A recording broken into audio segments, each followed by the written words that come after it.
नमस्कार, आप देख रहे हैं 4 PM और मैं हूं आपके साथ सिमरन। क्या हुआ जब शाह पे राहुल के निशाना साधते ही तिलमिला उठे भाजपाई? कैसे राहुल के बचाव में उतरे अखिलेश ने कर दिया खेल और कैसे संसद के बाहर भी राहुल ने दे दिया बड़ा बयान। दोस्तों, जब जब राहुल गांधी संसद में बोलने के लिए खड़े होते हैं, मोदी के मंत्रियों के पेट में दर्द होने लगता है, ओम बिरला परेशान होने लगते हैं और गोदी मीडिया विधवा विलाप करने लग जाता है।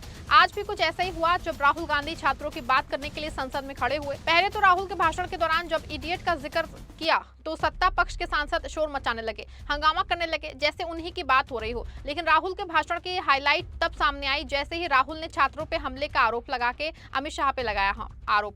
फिर क्या था, निशिकांत दुबे जैसे सांसद अपने प्रिय मंत्री जी के लिए खड़े होकर चिल्लाने लग गए, किरण रिजिजू सदन का ज्ञान देने लगे और बिरला जी के माथे पे बल दिखाई देने लगा। इसके बावजूद राहुल रुके नहीं और उन्होंने बताया कि कैसे अमित शाह जी कांप रहे हैं और मुंह चुरा रहे हैं। इनको सुन के मोदी का कैबिनेट बौखला उठा। इसके बाद अखिलेश यादव राहुल के समर्थन में उतर आए और उन्होंने ऐसा तर्क दिया जिसका सत्ता पक्ष के सांसदों के पास कोई जवाब नहीं था। वहीं संसद में भाषण देने के बाद राहुल संसद से बाहर निकले और मीडिया से बात करते हुए अपनी बात रखते हैं और अमित शाह को अयोग्य और दोषी करार देते हैं। तो कैसे राहुल ने शाह को संसद के अंदर फंसा दिया और कैसे अखिलेश ने राहुल का बचाव करते हुए कर दिया खेला, सब कुछ बताएंगे।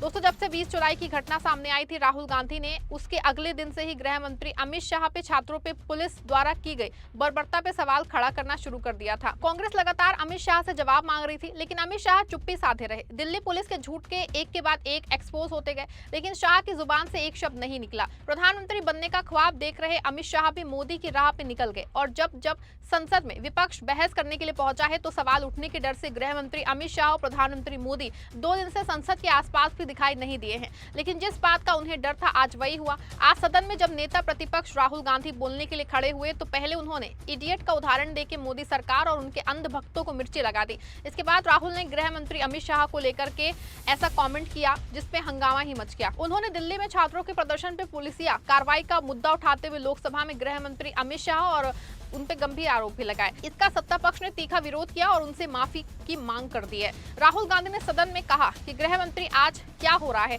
क्योंकि वो डरे हुए हैं। गृह मंत्री डरे हुए हैं, उन्हें ही हमारे छात्रों पे गोली चलाने की इजाजत दी थी। इसके आगे क्या कुछ कहा, एक बार आप इस वीडियो में देखिए। And I'm very happy today to see that the so-called Home Minister of this country does not have the courage to come and sit here. He does not have the courage to come and sit here. Sir, please. आज प्रश्न I saw the Home माननीय Minister. मंत्री जी बैठे हैं, जिनका विधेयक है वो बैठे हैं। I saw the Home Minister, sir. Carcade. Sir, I saw the carcade. 30 cars. With the Home Minister sitting inside the car. Like that. Looking. Shaking. What is this, sir? Speaker, sir.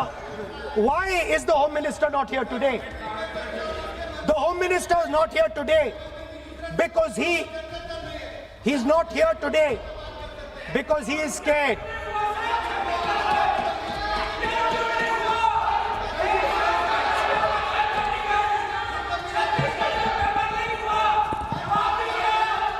He is the Home Minister, sir.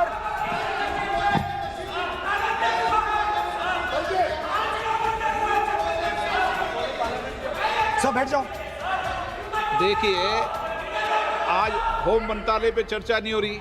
आज जिस विधेयक पर sir, चर्चा क्या माननीय मंत्री जी बैठे हैं। The Home Minister, sir, the Home Minister. No, आज होम is मिनिस्टर पर scared. चर्चा नहीं है। जिस विधेयक पर चर्चा है, विधेयक पे मंत्री बैठे हैं। यही व्यवस्था रहती है सदन के अंदर। Sir, the Home Minister.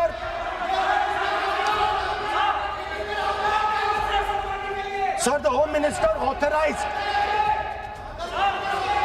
the shooting of our students, sir. He put pellets into the blood of our students. He ordered the students of India to be shot. क्या बोल रहे हैं? सर, ये आप सोचिए, आप कितना गलत बात बोल रहे हैं। आप कल्पना कर सकते हैं, आप बिना सोच समझ करके जो इस्तेमाल कर रहे हैं।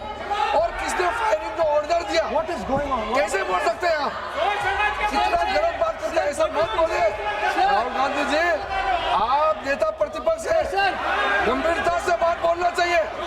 आप बिना तर्क करके यहाँ ऐसा बात करते हैं, ये ठीक नहीं है सर। अभी तुरंत आप किस बेसिस पे ये बयान दिया है? किस बेसिस पे आपने ये बयान दिया, बताइए। किसने आपको बताया और किस तर्क के साथ आप ये बयान दिया है? ये बहुत गलत बात बोला है राहुल गांधी जी, बहुत गलत बात बोला। मैं इसका आपत्ति करता हूँ, कार्रवाई से निकालना ही चाहिए, लेकिन राहुल गांधी जी आप माफी मांगिए, ये ठीक बात नहीं है। आप ऐसे नहीं बोल सकते, गलत बात बोला है। कैसे आप गृहमंत्री जी को इतना बड़ा आरोप कैसे लगा सकते हैं? ठीक नहीं है, बहुत गलत बात बोला है। आप गोली चलाना ये कोई छोटा मोटा चीज नहीं है। ये तो देखिए कितना गलत बात बोला अध्यक्ष, ऐसा तो नहीं बोल सकते। How can he say that somebody ordered firing? You can make statement outside in the house. You cannot make that statement. It is a serious allegation. It is a breach of his own position and privilege. This is not proper. ऐसा नहीं हो सकते, आप कैसे बोल सकते हैं? अब देखिए, एक और जहां सत्ता पक्ष के सांसद राहुल के शाह पे लगाए गए आरोपों से बिलबिला उठे और राहुल से माफी मांगने का दबाव बनाने लगे, तो इसी बीच समाजवादी पार्टी के अध्यक्ष अखिलेश यादव नेता प्रतिपक्ष राहुल गांधी के बचाव में उतर आए। उन्होंने सरकार पे ऐसा सवाल दाग दिया जिसके बाद सत्ता पक्ष के पास कोई जवाब ही नहीं रह गया था। अखिलेश यादव ने कहा कि सरकार को बताना चाहिए कि छात्रों के प्रदर्शन में फायरिंग का आदेश किसने दिया था। नहीं अध्यक्ष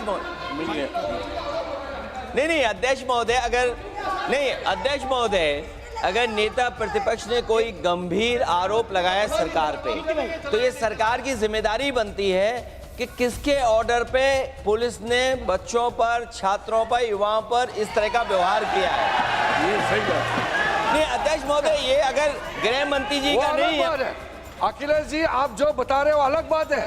अब देखिए, एक और जहां सदन में अमित शाह पे लगे आरोपों को लेकर के पक्ष और विपक्ष के बीच हंगामा खड़ा हो गया है, वहीं सदन की कार्रवाई स्थगित होने के बाद राहुल सदन से बाहर आए और एक बार फिर से उन्होंने मीडिया से बात करते हुए निशाना साध लिया है। उन्होंने साफ कहा कि या तो अमित शाह दोषी हैं या फिर गृह मंत्री के पद के लिए अयोग्य हैं। मैंने तो सिर्फ ये पूछा है कि दो ही ऑप्शन हो सकते हैं। एक ऑप्शन की होम मिनिस्टर ने ऑर्डर दिया, इसको नीचे करिए। दूसरा ऑप्शन की होम मिनिस्टर को मालूम नहीं था।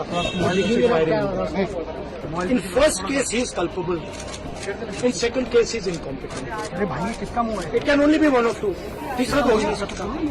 या होम मिनिस्टर को मालूम ही नहीं था कि गोली चल रही है, उसका मतलब है कि ही is incompetent. Otherwise he ordered it, in which case मैं यही बोल रहा हूँ। तीसरी बात तो ही नहीं सर। वो सर बीजेपी ये भी कह रही है कि मांग कर रहे हैं। देखिए, सदन में भी नहीं आए। Why is he not coming? Supposedly brave home minister of India. अरे house, if is not done anything, लेकिन संसदीय मंत्री if is not done anything, अगर कुछ नहीं किया, कोई ऑर्डर नहीं दिया, तो फिर तो सफाई दे दे कि मैंने ऑर्डर नहीं दिया। मेन चीज है कि मेरा हक बनता है पार्लियामेंट में बोलने का,